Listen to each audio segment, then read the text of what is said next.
Hello, I want to install Python on Windows. First, I have to download it from website.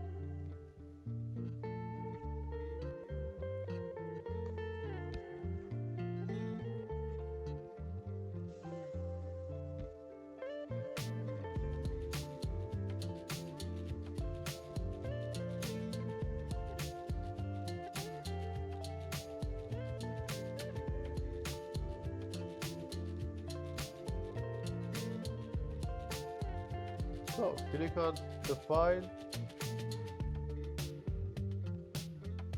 Don't forget this checkbox. This checkbox for auto makeup passive Windows.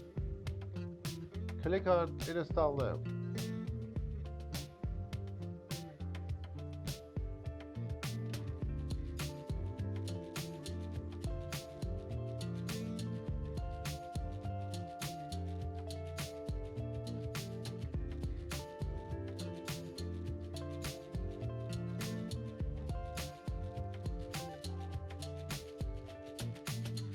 Done it.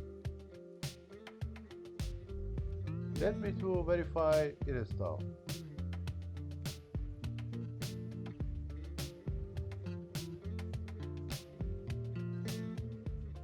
Okay,